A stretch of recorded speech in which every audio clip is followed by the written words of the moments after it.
They promised a major leap for handheld gaming. So, why are some diehard Nintendo fans clutching onto their original Switch systems as though their lives depend on it? That is the burning question rippling through gaming forums right now, and it has caught even the most enthusiastic early adopters off guard.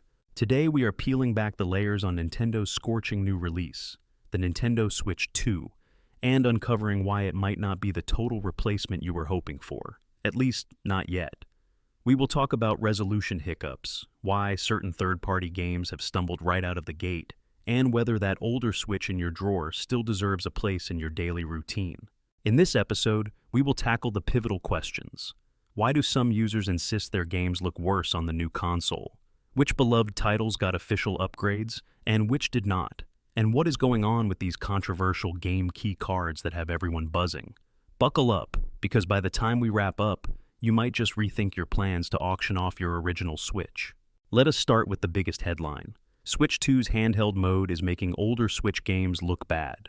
Surprised? You can bet countless veteran Switch players were. For years, the original console's 720p resolution in handheld mode was considered adequate. Some said it was borderline subpar. Others found it perfectly fine for the Switch's neat hybrid identity. Then the new system bursts onto the scene with a 1080p screen, promising sharper images. But here is the catch. If you take a classic Switch game originally developed to run at 720p on the go, you are faced with some unexpected side effects when it is stretched across the new console's more demanding resolution. Textures can appear muddy, small details get fuzzy, and overall, the game might even look worse than it did on the older Switch. That is hardly the dazzling upgrade people anticipated, and it begs the obvious question: if the new Nintendo Switch 2 offers superior hardware, why does it stumble on these older games? Part of the answer lies in how Switch games are designed to shift between two distinct modes. Typically, these games scale automatically, 720p for handheld, then a jump to 1080p if you happen to pop the console into its dock for big screen play. The original Switch kept things simple. Smaller screen equals simpler resolution. But the Switch 2 has changed that formula by introducing a 1080p display in handheld mode, meaning the hardware is forced to blow up older 720p images to fit the new, higher resolution screen. All that empty space is now magnifying every pixel, sometimes creating a final result that is ironically inferior to the older console's visuals. You might be thinking, all right, so just force it to run in the higher resolution docked mode while handheld. Simple solution, right? Not quite. Early adopters have been quick to point out there is no magical toggle that unleashes docked resolution while you are playing on the go, and for good reason. Docked resolution usually demands more power and can cause massive battery drain, heat buildup, and a range of other performance concerns that you would not want in a handheld scenario. Also, these original Switch games were built with the assumption that docked mode would coincide with being physically docked, so unlocking that mode at any time could break certain features like touch input or precise performance balancing. Nintendo might devise a patch or update in the future, but for the moment, players say this is a real eyesore. If you are primarily a handheld gamer, that alone could be reason enough to keep your older system around. Now, if you prefer to play mostly on the TV, you are probably scratching your head. What is the big fuss? The Switch 2 is built to do 4K in docked mode, so I will just enjoy my older titles in crisp definition. True, that might solve a handful of issues for you, but not everyone wants to be tethered to a TV. The entire allure of the Switch brand is the freedom to take a big-name game on the go, then slip back home and continue the adventure on a big screen. That hybrid design fueled the original Switch's entire identity, and it remains a major pillar for the Switch 2. But if handheld mode is not delivering the consistency diehards crave, you might wonder if you should close this chapter on portable Nintendo gaming, or simply hold on to your original system until the dust settles. After all, many players use their Switch primarily as a handheld console. Should they give that up now? That question leads us to another contentious point: the Switch 2's launch lineup of third-party games. On paper, the new console had some exciting cross-platform entries. Big-time headlines like Cyberpunk 2077, Street Fighter VI, Hogwarts Legacy, and more.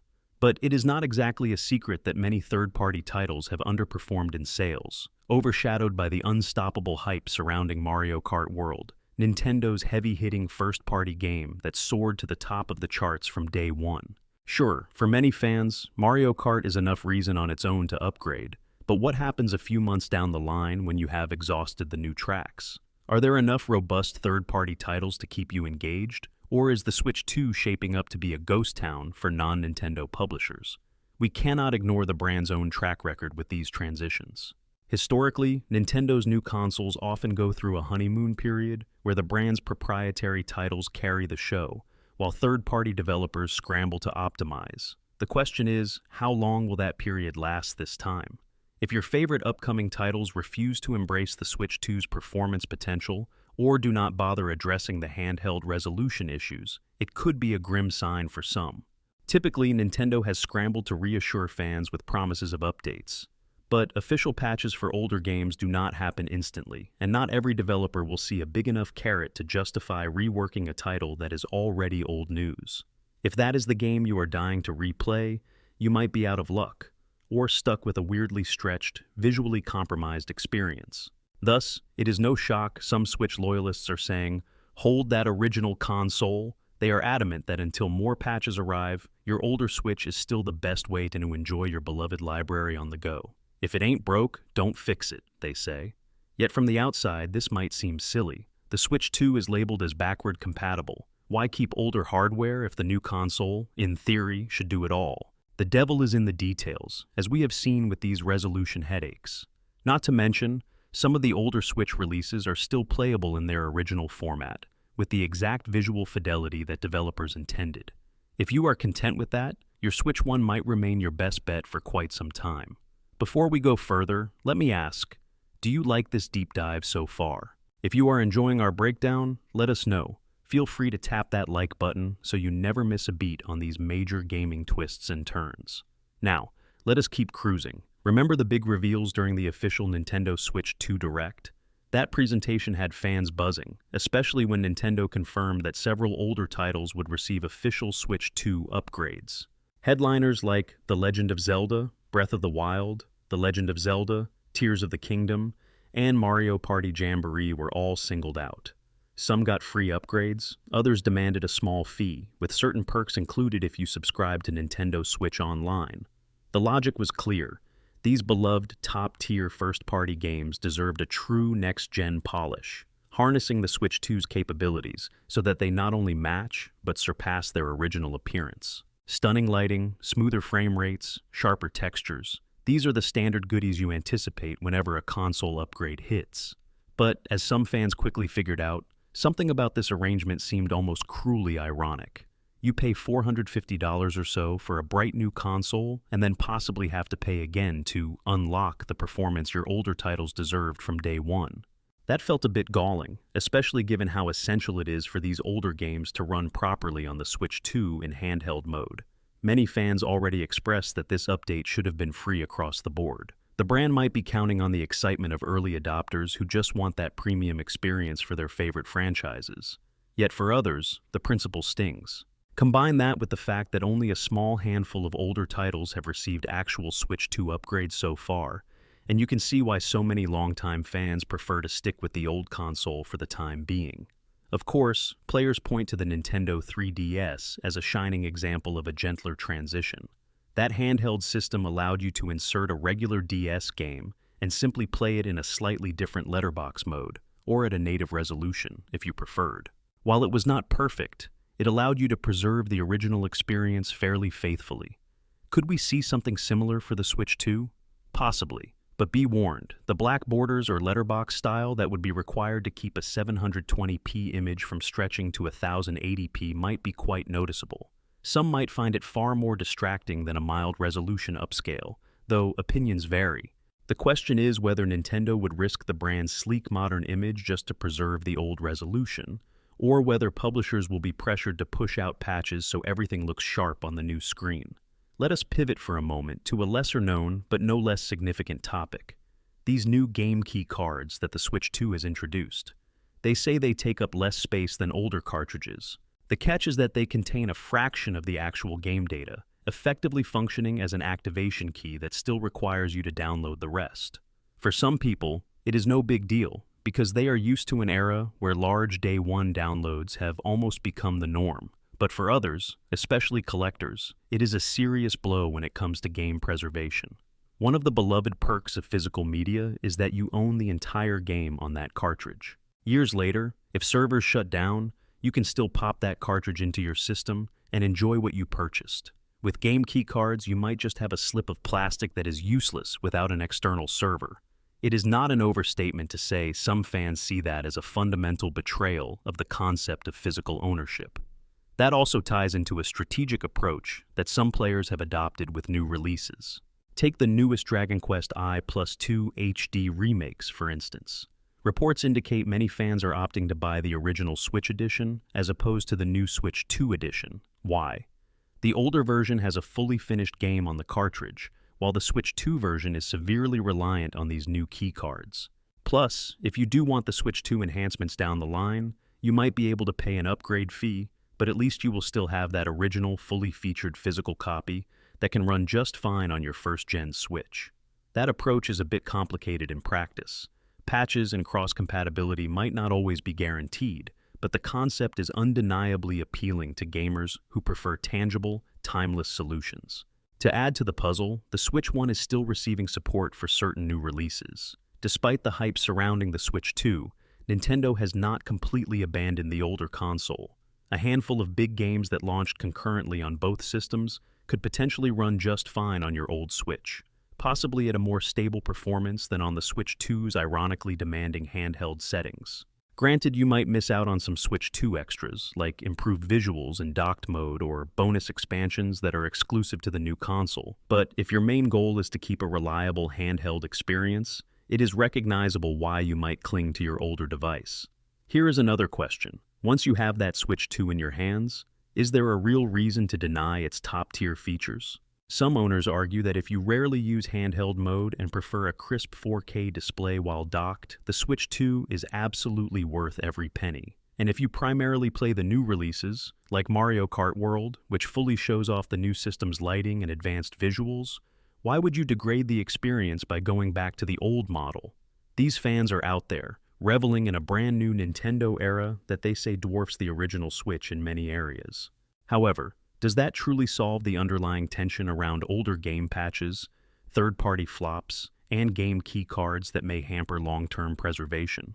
We can see that one storyline leads to another, each question branching into fresh territory. That is precisely why, if you are the kind of person who wants to keep track of all the nuances and get the best from every angle, you might consider tapping that subscribe button. This is your second official invitation. We love having you here, analyzing the heights and pitfalls of the Switch 2 experience. Now, let us continue. It is worth noting that Nintendo's old consoles rarely bowed out overnight. The GameCube era overlapped with the Wii overlapped with the Wii U, and the Wii U eventually transitioned to the Switch, all with some shared support windows. Often, players found that, for a time, both the old and new systems coexisted peacefully, each with a library of its own to justify picking one or the other on any given day. The same phenomenon is happening now. Early in the Switch 2's life cycle, you might be able to enjoy best-selling third-party ports on either console, with small performance differences that might not matter if your eyes are trained on handheld. Meanwhile, the Switch 2 library will continue to expand, likely at a rapid pace, with new exclusives you cannot get anywhere else. The question is not, should the Switch 1 vanish, but rather, is there still a reason to switch between them for certain games? Many fans suspect that we need another 6 months, maybe a year, for developers to fully wrap their heads around the Switch 2's capabilities and unify the experience across older library titles. Software patches can work wonders. We might see older Switch games updated with better textures and resolution scaling that is more thoughtful than a simple stretch to fill the screen. These updates could also incorporate robust handheld optimizations that keep battery drain at bay, letting you effectively enjoy your cherished classics at near-native resolution. But the large question remains, which developers will put in that time, especially for third-party releases that might not see a good return on investment? Will this become a short list of big hits while lesser-known older gems remain locked in their old code, forced to exist in a compromised state on Switch 2? We also have to consider the social aspect. A considerable percentage of the original Switch's user base may not be able or willing to buy a Switch 2 right away. At $450, it is not cheap, And that is before you factor in pricey game purchases, accessories, and possibly paying for subscription services that might be necessary for the new console's online functions.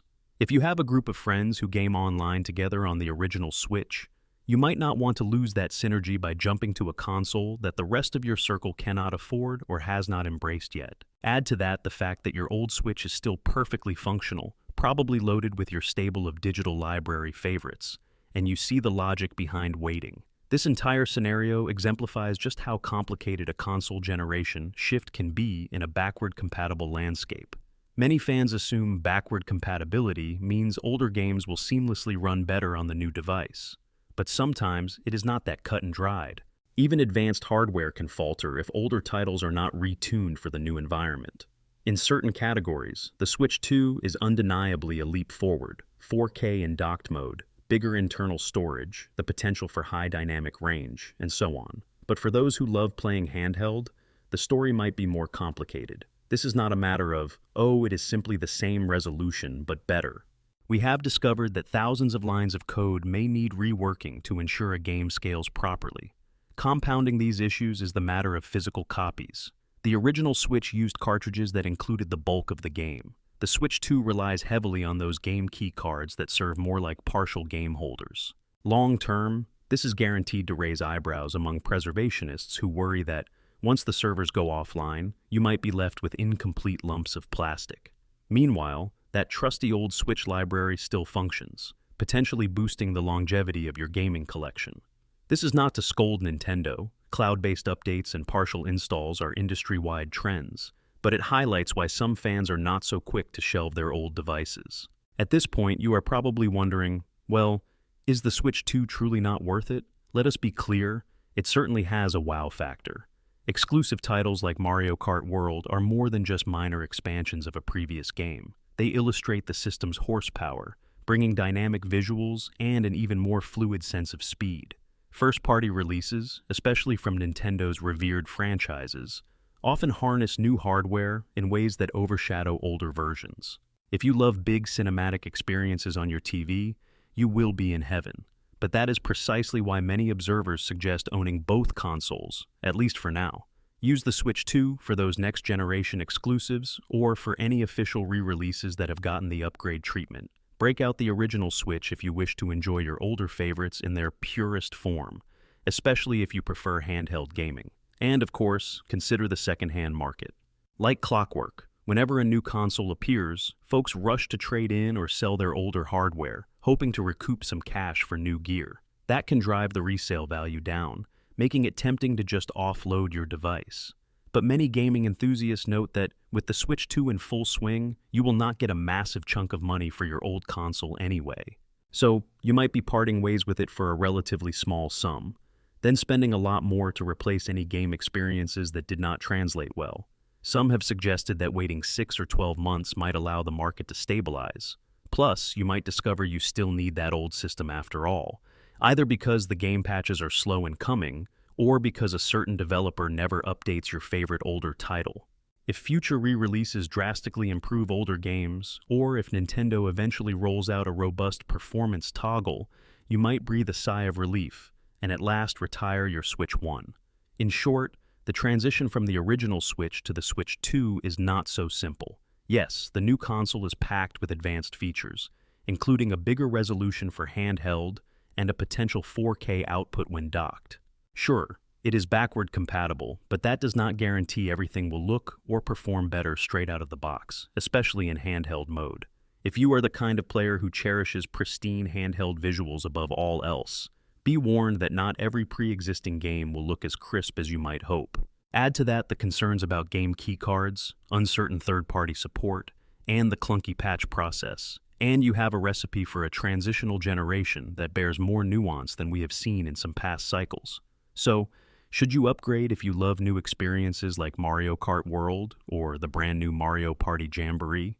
Absolutely, especially if the Switch 2's price tag is not a hardship for you.